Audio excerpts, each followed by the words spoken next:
Hello friends, जैसा कि आप सभी को पता है कि इसमें हम रोजगार विद अंकित सर का जो न्यू कंप्लीट अर्थमेटिक बुक है उसका हम सॉल्यूशन कर रहे हैं। इसमें हम लगभग 2 क्लास कर दिए हैं परसेंटेज का। आज भी हम परसेंटेज का एक और क्लास देखेंगे, ठीक है। उसमें आगे के टाइप को सीखेंगे। जैसे जैसे टाइप बढ़ रहा है वैसे वैसे क्वेश्चन का लेवल बढ़ रहा है। अगर आप इस बुक को खुद से सॉल्व कर रहे हैं तो ठीक है। और देखिए, पहले आप एक बार फिर से हम जितना हमें लग रहा है उस क्वेश्चन को हम बता देते हैं, उस टाइप वाइज बता देते हैं। और उसके बीच में भी कोई क्वेश्चन फंस रहा है तो उससे भी आप कमेंट कीजिएगा। हम सैटरडे को दिन जब ये पूरा चैप्टर खत्म हो जाएगा तो उस पूरे क्वेश्चन को एक साथ लेंगे और उसे ही बता देंगे, ठीक है। तो चलिए हम परसेंटेज के पहले चैप्टर को निकाल लेते हैं और इसे सॉल्व करते हैं। देखिए, अब जैसा कि हम थोड़ा बहुत एडिटिंग सीख गए हैं तो आपको अब इधर साइड में कहीं क्वेश्चन दिख रहा होगा, ठीक है। तो देखिए, पहले हम जो उधर टाइप 2 में एक क्वेश्चन छूट गया था 59 नंबर, उसमें कमेंट आया था कि उसे बता दीजिए। वो क्वेश्चन थोड़ा लेवल का है, लेवल का कुछ नहीं है लेकिन बता देते हैं। देखिए क्वेश्चन क्या है। क्वेश्चन देखिए 59 का था। ये परसेंटेज का चैप्टर है। परसेंटेज के चैप्टर में हम लोग देख रहे हैं। देखिए क्वेश्चन है कि जेड अपनी आय का, परसेंटेज चैप्टर का 59 क्वेश्चन है टाइप 2 में। जेड अपनी आय का 66.2/3% खर्च करता है, ठीक है। 66.2/3 खर्च करता है। यदि उसकी आय x% बढ़ जाती है और व्यय 10% बढ़ जाता है तब उसकी बचत 25% बढ़ जाती है। तो x का मान बताना है। देखिए, इसमें कुछ नहीं करना है। 66.2/3% है ना, इसे हम क्या लिख सकते हैं, 2/3 लिख सकते हैं। कैसे लिखेंगे वही बता देते हैं। तो ये कैसे लिखेंगे, इसको कैसे लिख सकते हैं। 66 या 198, 198 और 200, 200/3% है तो नीचे परसेंट 100 से गुना कर देंगे, 2 जीरो गया तो यानी कि 2/3 लिख सकते हैं। यानी कि देखिए 3 रुपया में, यहाँ बना रहे 3 रुपया में हम 2 रुपया खर्च कर रहे थे, 1 रुपया बचा रहे हैं। आय आय हमारा 3 रुपया है, इसमें 2 रुपया खर्च कर रहे थे, 1 रुपया बचा रहे हैं। मान लीजिए आय हमारा 30 रुपया है, उसमें से 20 रुपया खर्च हो रहा है और 10 रुपया बच रहा है, ठीक है। अब इसमें बोल रहा है कि उसका जो है व्यय जो है 10% बढ़ जाता है। व्यय 10% बढ़ा यानी कितना बढ़ गया होगा, व्यय 2 रुपया बढ़ गया होगा। और बचत भी जो है 25% बढ़ गया, यानी कि अब पहले से 25% ज़्यादा और बचा रहा है। तो यानी कि 25 सॉरी, इसका 25% निकालेंगे तो कितना हो जाएगा, 10 का 25% हो जाएगा 25 दहिया 250, यानी कि 2 रुपया 50 पैसा। इतना रुपया बचा रहा है तो उसका आय कितना बढ़ा होगा। तो आय, जब आय क्या होता है, आय बराबर हमारा होता है, पहले ही पता है, आय बराबर हमारा होता है, आय बराबर व्यय प्लस बचत, ठीक है। तो यानी कि इन दोनों को हम जोड़ेंगे तो उतना हमारा आय आया होगा। तो 2 रुपया 2.5 रुपया जोड़ेंगे तो कितना, 4.5 रुपया। तो बोल रहा है कितना परसेंट, यानी कि x% बढ़ जाता है आय। तो कितना बढ़ रहा है, तो 4.5 रुपया बढ़ रहा है। किस पर बढ़ रहा है, 30 रुपया पर बढ़ रहा है। और गुना 100 कर देंगे तो हमारा परसेंटेज में आ जाएगा। 1 जीरो से 1 जीरो गया, ये जीरो से पॉइंट हट गया, 3 से इसको कटाएंगे तो 15% जो है उसका आय बढ़ रहा है। 15% ही हमारा आंसर हो जाएगा। कौन सा ऑप्शन है, ऑप्शन सी, ठीक है। उम्मीद करते हैं आपको समझ में आया होगा। और इसमें देखिए परसेंटेज का क्वेश्चन काफ़ी आसान होता है। इसमें आप मानकर कुछ भी मान लीजिएगा तो आंसर आ जाएगा। अब देखिए, अब जैसे कि हम टाइप 3 बनाएंगे, आज टाइप 3 और टाइप 4 को खत्म कर देंगे। और कल जो है, कल हमारा टाइप 4 के बाद जो अब दो टाइप को खत्म करेंगे, यानी कि 2 दिन के अंदर अब आपका परसेंटेज खत्म हो जाएगा। तो देखिए टाइप 3 में जो हमारा फर्स्ट क्वेश्चन है, यानी कि 60 नंबर क्वेश्चन कह क्या रहा है। देखिए इसमें 60 नंबर क्वेश्चन में कह रहा है कि एक संख्या में 10% की वृद्धि की जाती है, फिर 10% की कमी की जाती है, फिर से 20% की वृद्धि की जाती है, तो प्रतिशत में शुद्ध परिवर्तन क्या होगा, ठीक है। यही क्वेश्चन है हमारा। देखिए पहले कह रहा है क्वेश्चन में कि 10% की वृद्धि की गई, यानी कि 10 रुपया पहले उसका था, उसमें 10% की वृद्धि हो गई, यानी कि 11 रुपया हो गया। 10% को हम क्या लिख सकते हैं, 1/10 लिख सकते हैं ना, वैसा ही 1/10। तो 10 रुपया पहले उसका था, 1 रुपया की वृद्धि हो गई, 10 से 11 हो गया। फिर बोला 10% की कमी होगी, यानी कि पहले अब 10 था अब 9 हो गया, 1 रुपया कमी हो गई, 10 में से 1 घट गया 9। अब बोला फिर 20% की वृद्धि हो गई, तो 20% को हम क्या लिख सकते हैं, 1/5, यानी कि पहले 5 रुपया था अब हो गया 6 रुपया, 1 रुपया की वृद्धि हो गई। तब पूछ रहा है कि टोटल में कितना का परिवर्तन हुआ। तो देखिए टोटल में कितना का परिवर्तन हुआ, तो इधर गुना करेंगे, 10 दहिया 100, 500 हो गया। और इधर के 9 6 54 में अगर हम 11 से गुना करेंगे तो 11 से मल्टीप्लाई का रूल देखिए, पहले इस 4 को लिख लेंगे, फिर दोनों को जोड़ेंगे तो 4 और 5 9, और फिर ये 5, 594 हो गया। अब पहले 500 था, अब 594 हो गया। तो कितना परसेंट का वृद्धि हुआ है यही बताना है। तो देखिए कितना का वृद्धि हुआ, 94 का वृद्धि हुआ ना, किस पर हुआ है, 500 पर, इंटू 100 परसेंटेज में चेंज करने के लिए। 2 जीरो से 2 जीरो गया, यहाँ देखिए 18×5 = 90, 4 जीरो 5×8 = 40, यानी कि 18.8% का जो है इंक्रीजमेंट है। कौन सा ऑप्शन है, सी, ऑप्शन सी जो हो जाएगा हमारा आंसर हो जाएगा 18.8%, ठीक है। अब आपको क्वेश्चन भी दिख रहा होगा, थोड़ा बहुत एडिटिंग में हम लोग सीख गए हैं। और देखिए क्वेश्चन नंबर कौन सा है, क्वेश्चन नंबर है हमारा 60। देखिए 60 बन गया। अब देखिए क्वेश्चन नंबर है, अब 61 खुद से बनाइएगा। अब 62 हम बताते हैं। जो हम खुद से बोलते हैं बनाने के लिए उसे जरूर बनाइए, क्योंकि उसी टाइप पर रहता है। और अगर क्वेश्चन फंसेगा भी तो उसे ही बता दीजिएगा। जब पूरा चैप्टर खत्म होगा तो उसके बाद हम सारे फंसे हुए क्वेश्चन को बता देंगे। देखिए अब क्वेश्चन क्या है कि श्रीमती दीपा देवी अपने वेतन का 30% बचाती है, ठीक है। यदि उसे वेतन के रूप में 42,000 रुपये प्रति माह मिलते हैं तो उनका मासिक खर्च क्या है। बहुत आसान है। देखिए क्वेश्चन है, एक आय है और एक व्यय है और एक बचत है। इसी पर हमारा पूरा टाइप ही है, आय व्यय और बचत पर। अब देखिए जैसे क्वेश्चन में कह रहा है कि श्रीमती दीपा देवी अपने वेतन का 30% बचाती है, यानी कि 100 रुपये उसका आय होगा तो उसमें 70 रुपये खर्च कर दी होगी और 30 रुपये बचा रही होगी, ठीक है। अब बोला है कि वेतन के रूप में उसे 42,000 रुपये प्रति माह मिला है, यानी कि 100 का वैल्यू दे दिया है कितना, 42,000, ठीक है। तो हमें बताना है कि उनका मासिक खर्च यानी कि 70 का वैल्यू, यही हमारा खर्च है, 70 का वैल्यू बताना है। तो देखिए इधर कितना से गुना हुआ है, 42 से गुना हुआ ना 420 से, तो इसमें भी हम 420 से गुना कर देंगे, उतना उसका खर्च हो जाएगा। देखिए 7 दूनी 14, 7 चौक 28 और 1 29, यानी कि 29,400 रुपया जो हो जाएगा उसका मासिक खर्च हो जाएगा। 29,400 कौन सा ऑप्शन है, ऑप्शन सी, ठीक है। उम्मीद करते हैं आपको समझ में आ रहा होगा। अब देखिए क्वेश्चन नंबर कौन सा है, 63 क्वेश्चन में क्या कर रहा है, पहले क्वेश्चन देख लेते, पढ़ लेते। देखिए क्वेश्चन में कह रहा है कि एक शहर की जनसंख्या पहले वर्ष 30% बढ़ी और अगले वर्ष 15% कम हो गई। यदि वर्तमान जनसंख्या 11,050 है तो 2 वर्ष पहले की जनसंख्या क्या है। देखिए पहला वर्ष जो है शहर की जनसंख्या 30% बढ़ी है, यानी कि 30% बढ़ी है, यानी कि 30% को हम क्या लिख सकते हैं, 30% को हम लिख सकते हैं 3/10 लिख सकते हैं ना, यानी कि पहले अगर 10 थी जनसंख्या तो इसमें 3 की वृद्धि होगी यानी 13 होगी। और दूसरे वर्ष जो है 15% कम हो गई, तो 15% को हम क्या लिख सकते हैं, 15% को हम लिख सकते हैं 3/20। अब जब इतना आप प्रैक्टिस कर लीजिए इसमें कि आपको याद हो जाए, 15% का वैल्यू 3/20 होता है। देखिए जैसे पहले अब दूसरे वर्ष 15% कमी हो गई, यानी कि 20 थी जनसंख्या तो उसमें 3 की कमी हो गई, यानी कि 17 हो गई। तो 20 यहाँ कितना होता है 200 और 17 13 में गुना कीजिए, 17 × 51, 17 एकम 17 और 5 22, 221 हो गए।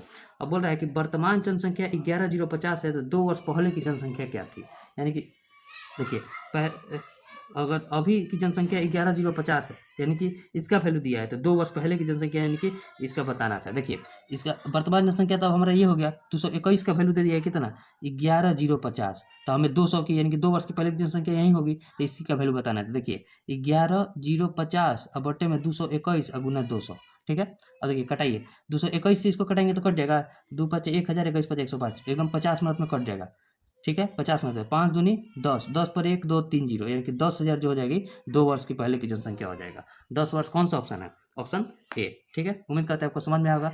अब देखिए नेक्स्ट पेज ले लेते हैं। देखिए नेक्स्ट क्वेश्चन है हमारा क्वेश्चन नंबर 64, इसे भी बता देते हैं। क्वेश्चन नंबर 64 में क्या कर रहा है, क्वेश्चन है, पहले क्वेश्चन पढ़ते हैं। एक व्यक्ति अपनी मासिक आय का 22% घर के किराए में, 40% घरेलू खर्च और राशन पर और शेष आय का 50% बच्चों की शिक्षा और अन्य मदों पर खर्च करता है, तो यदि उसकी मासिक बचत 3800 रुपया है तो शिक्षा और अन्य मदों पर व्यय बताना है। देखिए मान लीजिए उसका मासिक आय जो है 100 रुपया, ठीक है, 100 रुपया, उसमें मासिक आय का 22% घर के किराए पर, यानी कि 22 रुपये मान लीजिए घर के किराए पर खर्च कर दिया, 40% घरेलू खर्च यानी कि 40 रुपया मान लीजिए घरेलू खर्च और राशन पर खर्च कर दिया, और शेष आय का देखिए 40 और 22 कितना होता है 62, 62 में 100 में से घट गया तो इतना ही शेष आय बचा होगा, तो 100 में से 62 गया कितना बचा 38, 38 का पूछ रहा है 50%, यानी कि 38 का 50% कितना हो जाएगा, इसका 50% हो जाएगा 50% हो जाएगा 19, ठीक है। 19 बोल रहा है कि अन्य मदों पर खर्च करता है और उसकी मासिक बचत, अब देखिए 38 रुपये में 19 रुपये उसने और जगह खर्च कर दिया तो उसके पास बचा कितना 19 रुपया, तो 19 रुपये जब बचा तो उसका वैल्यू दिया 19 का वैल्यू दे दिया 3800 रुपया, ठीक है। तो अब पूछ रहा है कि शिक्षा और अन्य मदों पर खर्च बताना है। देखिए शिक्षा, बच्चों की शिक्षा और अन्य मदों पर खर्च कितना है उसका, तो बच्चों की शिक्षा यही 38 का 50% खर्च किया था, यानी कि 19 का ही वैल्यू बताना है। 19 रुपये का वैल्यू दे दिया 3800, फिर 19 का वैल्यू बताना है क्योंकि शिक्षा और अन्य मदों पर खर्च उसका 19 रुपया ही था, इसका वैल्यू कितना हो जाएगा 3800 रुपया ही आंसर हमारा हो जाएगा, 3800 ही आंसर हो जाएगा, इनका ऑप्शन सी हो जाएगा। उम्मीद करते हैं आपको समझ, इसमें कुछ करना नहीं होता है, 100 मानिए और जैसे जैसे कर रहा है क्वेश्चन वैसे बना दीजिए, बन जाएगा। अगर एक बार फिर से बनिएगा तो आपको 100% क्लियर हो जाएगा। अब देखिए क्वेश्चन नंबर 65 66 आप खुद से बनाइएगा, 67 भी खुद से बनाइएगा, एक बार बना कर देखिएगा, और इसमें भी कोई क्वेश्चन फंसेगा तो उसे कमेंट कीजिएगा। अब देखिए क्वेश्चन नंबर 68 हम बता रहे हैं 68।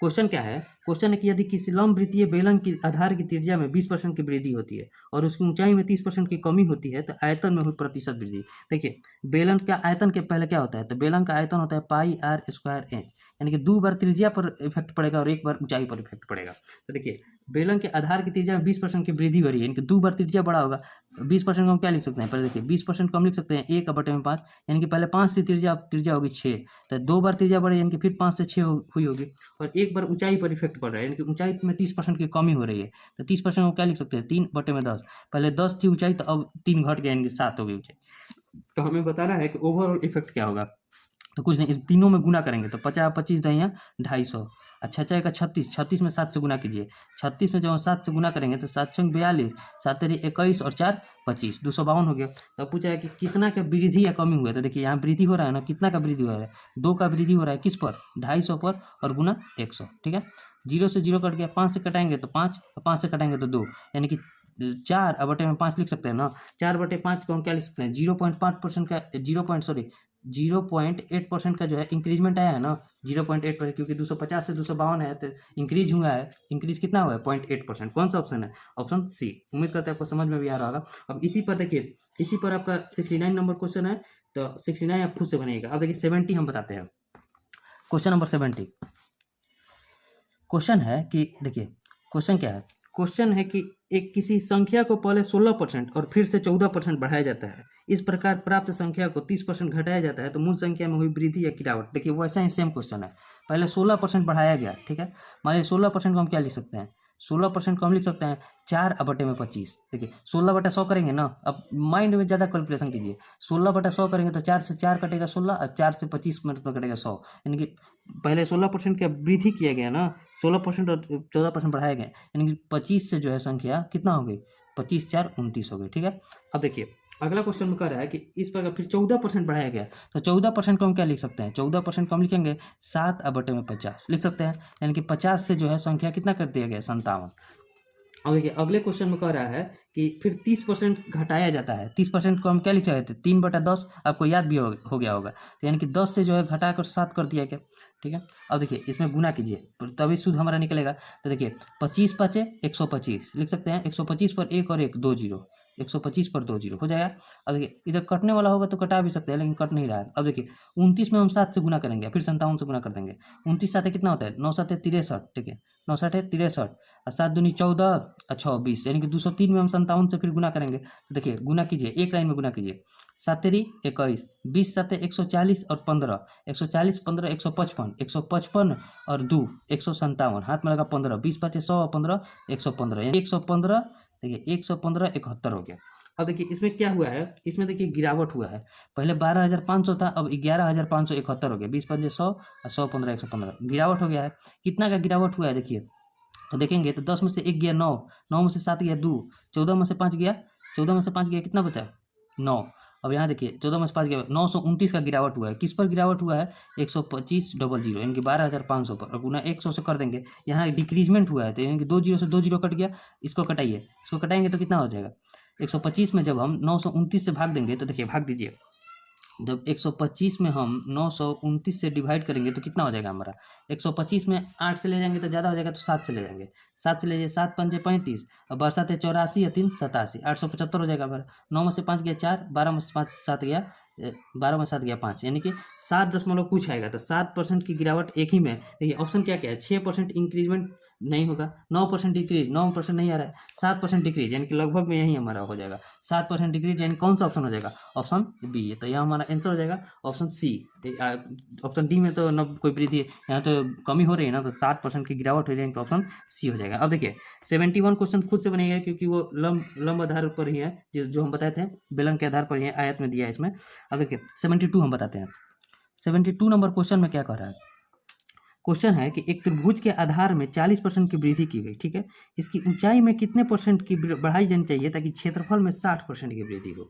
देखिए अब आपको हम बताते हैं, पहले मान लीजिए क्षेत्रफल उसका 60% का वृद्धि हो गया है, यानी कि क्षेत्रफल को हम पहले लेंगे, क्योंकि त्रिभुज का जो होता है, त्रिभुज का क्षेत्रफल क्या होता है, आधार गुने ऊंचाई, तो आधार का वैल्यू दिया है तो ऊंचाई का वैल्यू हमें बताना है, तो 60% को हम क्या लिख सकते हैं, 6/10, यानी कि 3/5, यानी कि जो है क्षेत्रफल जो है 5 से कितना हो गया, 5 से क्षेत्रफल हो गया, 3 की वृद्धि यानी कि 8 हो गया, ठीक है। अब देखिए अब उसमें बोल रहा है कि आधार में 40% की वृद्धि हो गई, तो 40% को हम क्या लिख सकते हैं, 40% को हम क्या लिख सकते हैं, 2/5 लिख सकते हैं ना, यानी कि 5 से जो है कितना हो गया, 5 से हो गया 7, ठीक है, 5 से 7 हो गया।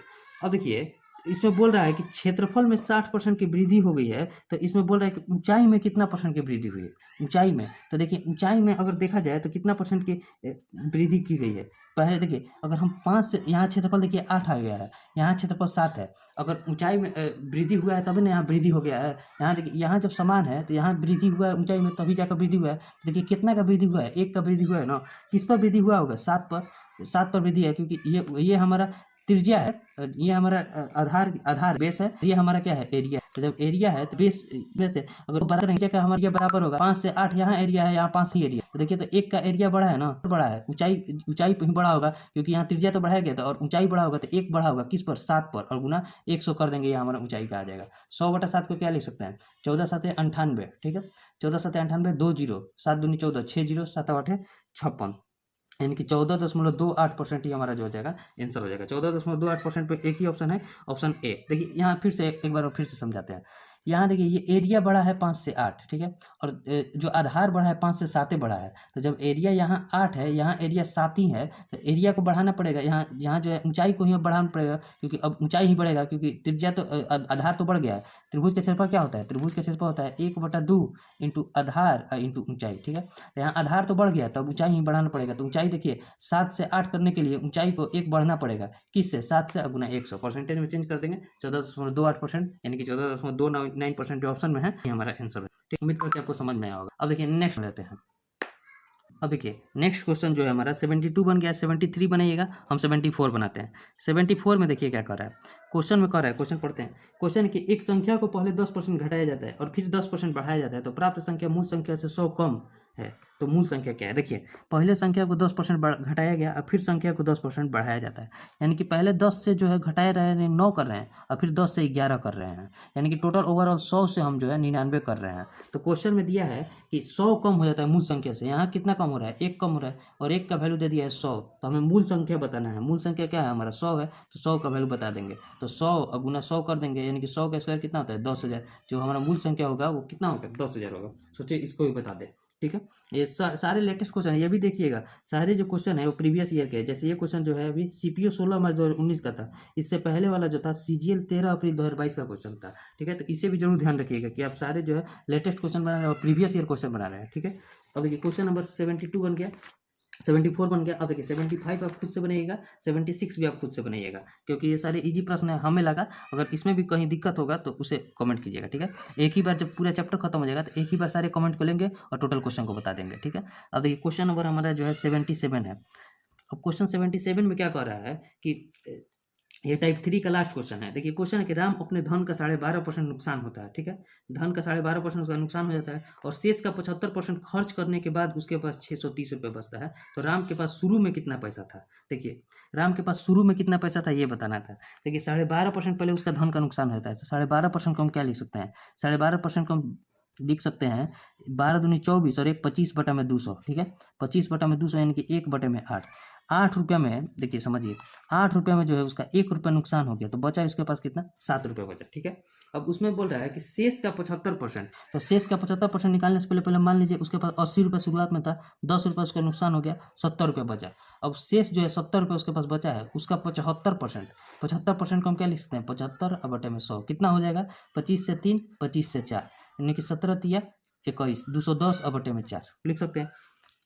75% खर्च करने के बाद उसके पास 630 रुपये बचता है, यानी कि अगर देखिए इसको ऐसे नहीं बनाकर हम ऐसे बना सकते हैं। 75% मान लीजिए उसने खर्च कर दिया, क्वेश्चन में राम के पास शुरू में कितना पैसा था, यानी कि 80 का वैल्यू बताना है। तो छोड़िए इसको, ये लाइन छोड़िए, मान लीजिए उसने 75% खर्च कर दिया, तो उसके पास बचा कितना 25% बचा ना, तो 25% उसके पास बचा। 25% को हम क्या लिख सकते हैं 70/4, यानी कि 35/2। इसी के मान दे दिया है कितना 630, 630 दिया है क्वेश्चन में 630। तो हमें पूछा है शुरू में उसके पास कितना धन था, तो शुरू में उसके पास 80 धन था ना, तो 80 का वैल्यू बता देंगे। तो 630/35 और गुना 2 और गुना 80, ठीक है। अब देखिए 7 से इसको कटेंगे, 5 से इसको कटेंगे तो 7, 5 से इसको कटेंगे तो 16, 7 से इसको कटेंगे तो 90, यानी कि 16 9 144, 144 दूनी 144 दूनी कितना होता है 16 9 144, 144 दूनी 288, यानी कि 288 जो हो जाएगा, सॉरी 288 पर 1 जीरो, ये जो जीरो है, यानी कि 2880 रुपये जो है उसके पास शुरू में धन था। 2880 यानी कौन सा ऑप्शन हो जाएगा, ऑप्शन नंबर बी। ये क्वेश्चन है सीजीएल 3 दिसंबर 2022, यानी कि लेटेस्ट क्वेश्चन है, ठीक। 2880 रुपया हो जाएगा। इसमें सारे क्वेश्चन प्रीवियस ईयर के हैं, जो बूस्टर में है वो भी क्वेश्चन प्रीवियस ईयर के भी हो सकते हैं और नहीं भी हो सकते हैं, खुद राहुल सर ने कहा था, ठीक है। अब देखिए क्वेश्चन नंबर 77 हो गया, हमारा टाइप 3 कंप्लीट हो गया। आज हम टाइप 4 को भी कंप्लीट करेंगे, ठीक है। तो टाइप 4 देख लेते हैं, इसमें भी कुछ क्वेश्चन को हमने रख लिया है, लगभग 1 2 3 4 5 6 सवाल हैं, तो 6 सवाल उनको भी देख लेते हैं। ये अब हमारा स्टार्ट हो गया कौन सा टाइप 4, ठीक है। Type 4 type 4। टाइप 4 में देखिए जो क्वेश्चन है, क्वेश्चन नंबर 78, ये जो क्वेश्चन है ये चुनाव से टाइप 4 है। टाइप 4 जो है चुनाव से संबंधित है। ये सारे क्वेश्चन इसमें चुनाव वाले ही हैं, तो सारे क्वेश्चन को हमने ले लिया है। सारे क्वेश्चन को नहीं, लेकिन बीच में इसमें 5 सवाल को ले लिया है। इसमें ज़्यादा सवाल भी नहीं है, 78 से लेकर 89 यानी कि लगभग 11 से 12 सवाल है। उसमें से हम 5 से 6 सवाल या 7 सवाल बताएंगे। देखिए 78 क्वेश्चन में क्या कर रहा है, पहले इसे हम पढ़ देते हैं। क्वेश्चन में कह रहा है कि दो उम्मीदवार के बीच एक चुनाव में एक को कुल वैध का 60% मत प्राप्त होता है, ठीक है। 60% मत प्राप्त होता है और 10% मत अवैध है। यदि कुल मतों की संख्या 8000 थी तो दूसरे उम्मीदवार को कितना मत प्राप्त हुआ। देखिए मान लीजिए कुल मतों की संख्या कितना थी, 8000 वोट थे, रुपया नहीं। और इसमें से 10% मत अवैध थे, यानी कि 90% जो वैध हो गए मत, क्योंकि वैध मतों की संख्या बताना है हमें दूसरे उम्मीदवार का। और 60% पहले उम्मीदवार को मिला, तो 40% दूसरे उम्मीदवार को मिला होगा ना, 40%। अब देखिए अब कटाइए, बस आंसर हो जाएगा 1 2 3 4। देखिए 1 2 3 और 1 4, ठीक है। अब देखिए गुना कीजिए, 9 चौके 36, 36 में हम 8 से गुना करेंगे और एक जीरो ये बैठाना है 40 का, तो 8 छक 48, ठीक है। 8 छक 48, 8 तरीके 24 और 4 कितना होता है 28 और एक जीरो, यानी कि 2880 जो होगा इसका भी आंसर हो जाएगा। पिछले वाला के आंसर 77 का भी 2880 आया था, इसका भी आंसर 2880 हो जाएगा। इसे ये क्वेश्चन है CRPF 26 फरवरी 2023, यानी कि एकदम लेटेस्ट क्वेश्चन है, तो ऑप्शन सी हो जाएगा इसका आंसर। अब वैसे ही क्वेश्चन देखिए 79, क्वेश्चन नंबर 79 है। क्वेश्चन में कह रहा है कि एक चुनाव में 3 उम्मीदवार भाग ले रहे थे, ठीक है। तीसरे स्थान पर रहने वाला व्यक्ति को कुल मतों का 20% प्राप्त हुआ, जबकि विजेता और प्रथम उप विजेता के मतों के बीच का अंतर कुल मतों का 20% था, ठीक है। अब बोला कि यदि प्रथम उप विजेता और द्वितीय उप विजेता के मतों का अंतर 37 था तो विजेता को कितने मत मिले। देखिए क्वेश्चन में कह रहा है कि तीसरे स्थान पर रहने वाला व्यक्ति को कुल मतों का 20% प्राप्त हुआ। अब देखिए मान लीजिए 100 टोटल वोट था, ठीक है, वोट 100 टोटल था और 3 उम्मीदवार थे, उम्मीदवार ए, उम्मीदवार बी और उम्मीदवार सी। इसमें से टोटल वोट का जो है 20% तीसरे उम्मीदवार को मिला। अब क्वेश्चन में कह रहा है कि ये जो जबकि विजेता और प्रथम उप विजेता, यानी कि मान लीजिए प्रथम उप विजेता है या द्वितीय उप विजेता है, ये दोनों के बीच का अंतर जो है विजेता और उप विजेता के बीच, यानी कि ए और बी के बीच का अंतर जो है 20% है। यानी कि दोनों के बीच में भी जो है अंतर जो है 20 का है, अंतर 20 का है। 80 है टोटल, क्योंकि 20 इसको दे दिए तो 80 ये टोटल है, तो यानी कि ये 50 होगा और ये 30 होगा, तभी दोनों के बीच 20 का अंतर भी हो जाएगा, जोड़ने पर 80 भी आ जाएगा। यही क्वेश्चन में कह रहा है।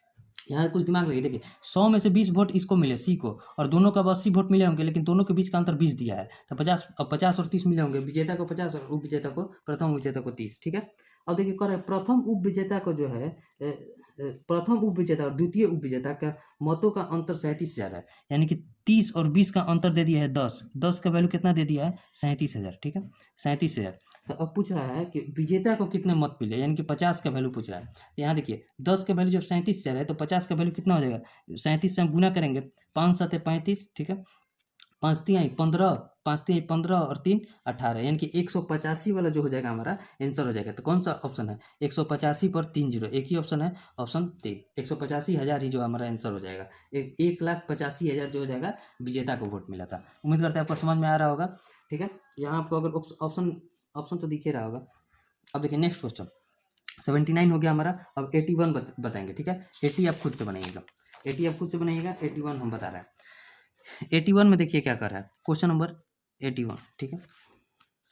81 में कह रहा है, क्वेश्चन पहले पढ़ते हैं। क्वेश्चन कर लोकसभा का चुनाव है, ठीक है। पार्टी ए को कुल वोटों का 30% वोट मिला और पार्टी बी को कुल मतों का 25% प्राप्त हुआ। पार्टी सी को शेष वोट मिले हैं और उन्हें पार्टी ए से 9,000 अधिक वोट मिले हैं, तो पार्टी बी को मिले वोटों की संख्या बताना। देखिए पार्टी ए है यहाँ, पार्टी बी है और पार्टी सी है, ठीक है।